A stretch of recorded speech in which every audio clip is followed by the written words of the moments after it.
Les arrière-gardes, et dont on parle très peu, eh bien c'est sa charmante épouse, que le grand public congolais connaît sous le pseudonyme de Amazon. Et Amazon, c'est Mama Papa Wemba. Voilà, Mama Papa Wemba. Ici, dans leur résidence de France, eh bien, nous avons découvert que c'est une famille unie, une famille stable, une famille responsable, qui a su élever les enfants dans des conditions idéales. Et tout ça ne s'est pas fait d'une manière aléatoire. C'est grâce à l'autorité de cette dame, la dame de fer, comme l'appellent parfois certains de ses enfants. Bonjour maman. Est-ce que vous savez ça? Beaucoup de bandaki na ye nga nazaki na 15 ans ya azaki na 21 ans amona nga liboso na tene biso za otanga na tene de la Gombe ba Evoloko ba Charlotte Adio na tene na kanisi ozoye ba nzembo moko ya Evoloko na leur Zaiko donc toye otanga na tene tangwana Zaiko comme ko beta mingi na tene de la Gombe à partir ya wanande amona kinga bon sikoyo nazaki na copine moko tozaka na bango en face boy na bandal nga za mona bandal na quartier Bisengo Boula 147 en face ya église Saint-Michel po batu mingi sikoyo ba confondre ba mona ka kinga mona matongi nga za mona bandal na ye matongi libala mais na za mona bandal bon copine nanga wana o ndenge balobi ke milieu influençaka ya solo wana na kanisi bakatoza ni milieu influençaka azalaka ko mingi soki musique beti azaki ko landa une fois ameminga tokei na mayele, deux fois ameminga tokei na mayele, mais lelo oyo avec le recul soki na komi kotala na moni ezalaki ndenge ke nzambele mususu elu na yo azana kwa okuna akotinda yo pe okende na droite ti poke na kwa na boko ndokutana na oya ponela ki na mona ndenge biso ne tokutana ki c'était ça. Bon omoni nga nazaki mwana moko na koli ni na affection maternelle ni paternelle maman nga kufi na 10 ans atati biso na papa na biso azaki célibataire ye moko na biso ti donc nazui affection anate d'un coup tant on a que kokutana on a libanda coup de foudre donc et c'était parti là un jour Zaiko ebetaki na Kimpwanza ebetaki na Kimpwanza après nga nazaki ofa na Victor pa Mikola nazaki na Victor pa ya cousine nga na yoki fi moko yebisinga tokutana bio na bloc na bio na bandal na moneti ebembeza wana na bangi na lobi bona butu lokwa Zaiko ko beta wa après concert na okena libanda na tala ba fi ya bandal na tuna tango na ke na sorti à concert na télé totemi libanda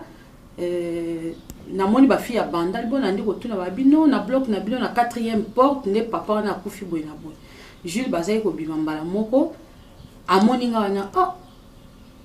ozalaki on a habité na yaki kaka tozaki na petit moko ba voisin boy un petit garçon ti to solo na esili Jules ayebi mwana na benge na pemenda tuna ki mwana habité akomi ko fana na Victoire lobi nango abandi koya wana zotanga na matonge abandi kolanda wana na Victoire ti l'école na matonge bon mais kaka ndenge wana jour moko ezaki grève bon to bimaki na copine moko azaka na Kishasa Mado na bosa inone ya famille azaka kota Saint-Pierre bon to bandi okende Kasavu poto kende pa na bango ti na Saint-Pierre to bima vini Kasavubu ti to le kapon Kasavubu ti to koma Saint-Pierre tant to komi na kwa kandaka na to moni ye na Fofana makamizile batelemaki na coin ya bamazaza na kandaka ne pa maelika ezalaki tokuti bango batemi na kona boke wape ate tozokende balandi bakotika biso à partir ya jour wana nde libale bandaki le 10 octobre 70. Ba difficulté ni besoin qui soki ba difficulté zali ou bien ba difficulté moi ba période quand même ya bomengo ezalaka pe parce que balobaka on se marie pour le meilleur et pour le pire. Souvent le meilleur n'est pas mon akaliboso mais ba pire pe ezalaka. Tant to bandaki bon nga le rona nazaki na grande sœur nanga elle était bien le rona na 18 ans BMW kitoko mbongo donc la vie était belle quoi. Bon ya nanga pas zai ko bongisa nga lobité lokola nga naza bien boyé donc na bongisa pe leki nanga ye pas aneti nga mais kaka ndenge baloba oboti mwana oboti motema na ite na yeko kwea na musicien bon musique les wana pe ba musicien o penza na ya yango le rautala mobali yango pantalon à vert chemise à polamide à rouge peine chaud na mutukuna basi basai na mafuta l'huile leta au moins robime banyo tanga to bon tant to banda ki liboso bon ponanga na mona ki ke musique eza ki distraction en tout cas les wana biso nyonso bino nyonso tout toza ko mona kaka musique ki distraction parce que bazaki na capitale te loko moko te ezaki kaka ba comité ba sali moi cotisation ba louer instrument concert ba na 14h 17 après concert ba pesa encore bon à transport donc ponanga nazaki ko mona na bi garçon moko bien là azaki na souci kaka à répondre d'études souci na yazaki kaka à répondre d'études donc ponanga na mona ki na lobité à venir ezali bon l'air na zuize mi na komi pa na bango wana nani ba parents na ba sundola kinga wana ko ba biso ki pasi etali ya ko mona pasi po alukaki mais bon naza toujours kaka yeti lelo soki na fanda ki ti lelo po atumingi balobaka o ka batumingi en tout cas oza moi si vraiment tout ko kanga motemo fanda non wana vraiment ko bango sincèrement soki ti lelo na fanda na libalo eza beaucoup plus pour na ye moko kaka ko encourager ngate talanga ya zai ko babite na reprendre d'études na nganga na sala journalisme bon ya wana fanda ki ti to fandi ba passe soki ba beti samedi dimanche lundi mardi mercredi bolia mais à partir à jeudi la galère wana boko mozela ka maman bango soka uti marché na pokwa aye bolambi na butu bon kaka ndenge wana mais nazaki aveugle na bolingo donc nyonso to na pasi nazaki kutu kuna te tant sikoyo kokoma epai pena na bande ko se décourager il suffit tant alongo na zaiko namona o basali groupe il suffit mais na yeko tala groupe wana donc ti lelo soki na bango na to ba ko seka na sepela kike kufa donc na linga ki na groupe ana ta mukete mais au moins na faninga mo na bani ko se demander na bi mais ndenge nini mwana mobali yanga nyoyo na mona ka d'une bonne éducation le barané kaka français donc na milieu ya ba fumeur de chambre na milieu oyebi bana yolo baran esprit moko kaka nga na lobi mais donc na linga ki milieu na ta mukete surtout mokolo pe na yina ki wana kutuna basali sorti te longoli pile ya mama na ye na Kimpwandi bon to futaki zaiko bayaki kobeta bon zaiko basengaki ke Jules Yemba après na yoki ye na micro te liboso il faut azela accord ya institut na tuni institut yango ya nini donc nyonso to wana vraiment epai na bande o se décourager makamba il suffit après bon tango e kokufa bon basali yoka lokole bon nazaki suna mo espoir azopesa kaka espoir tant ba rolongole na yoka lokole je me rappelle wana nazaki na zemi ya moi na biso misato ba longoli vraiment donc to tikala ki ne perdement siko ne ko yebisenga lobi bo condition na kopesa lokola ba moyens za kite na zongi na zongi pas grande sœur nanga et pas na biso na bandal na yebisenga bien en tout cas malamu kako kene poto okene ko connaît bétude nenge yo lobaki oza ko yosanga ko répondre okene poto en tout cas na yoka lokole nde place na yebisaki na bi ou musique ou biso mbaleto donc to zali sous libala parce que nazo mona avenir ezate après tant on a pas na biso na comme ka royo kana batu sans que ye azo bombelanga o orchestre moko ba mission mo ba koma ko répéter na molokal en bon au retour na ye azo ndimate jour na ki ko ndima jour ma vola le ki na télé alobi oh bon azai ko seka ye quoi alobi bon et sali ba mo kutu mawa donc bayoki ke a formé orchestre donc tant batindi batu bakei balobi na za orchestre te mais orchestre a traiter qui vivre la musique à la canisi aux se rappeler a traiter qui vivre la musique alobi za orchestre c'est orchestre tant na yoki ndengo na nde vraiment ici kana mona ki na bi vi na nga sikoyo eza wapi vi na ngeza wapi wa déjà toi ki na bana mi parler na zemi ngamo jour na ki otala ba mission na tali ba ziza na tali ba jado be na kanisi film akala vivre au monde na tali na lobi mais oyo eza baventure. Mais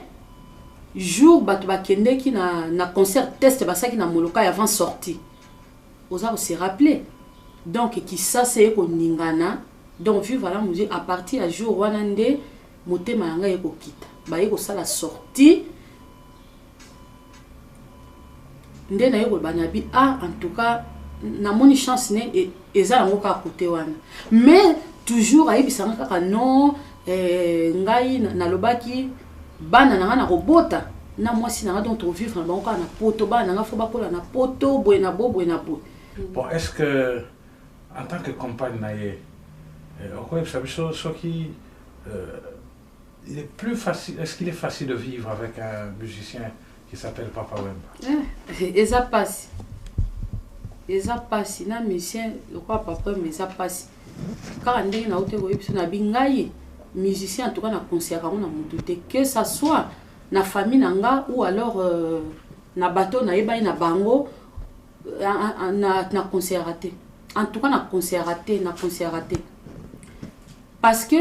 les lots bon peut-être baroloba surtout na talara ba musicien ou bazo banda oyo bana basi mingi oyo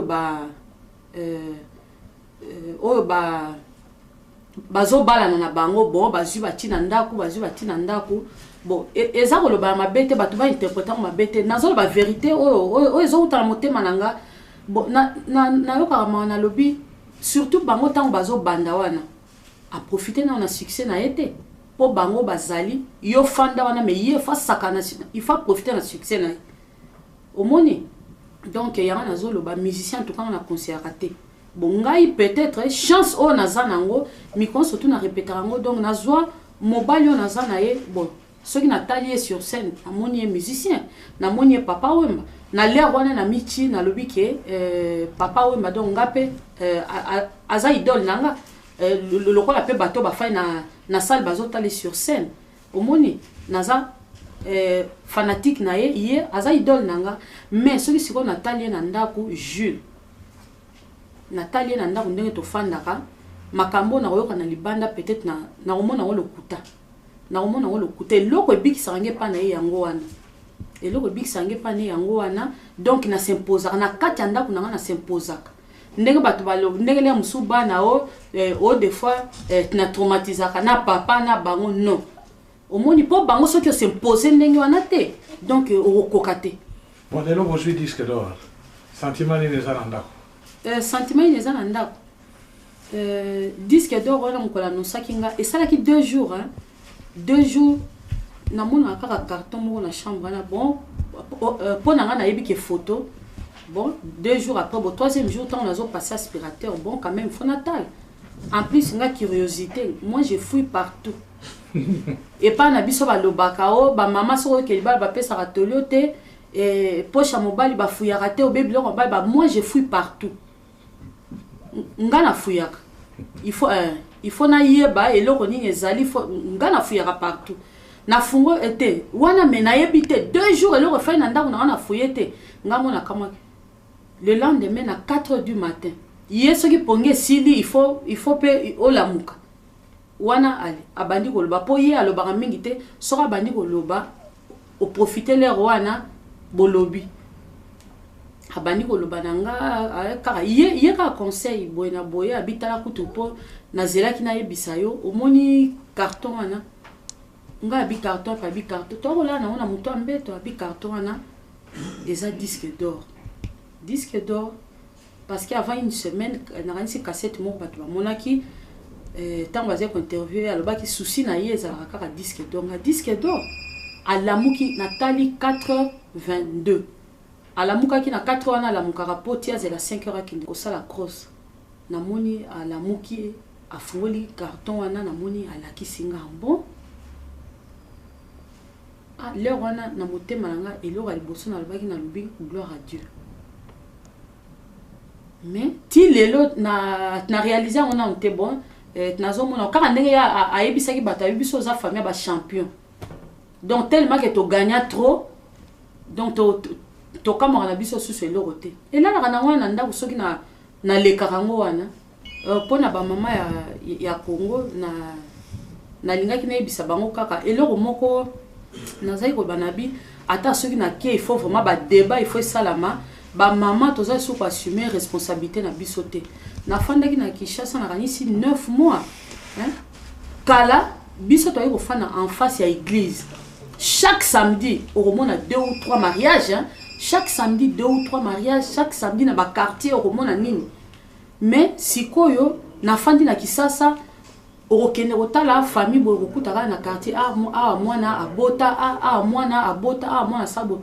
toza ko assumer lisusu te ata na tango apasi mais na mona ki pe ba famille musu na Kisasa na sepelaki ata na tango apasi baza ko bokola bana bango baza ko bokola bana bango na français to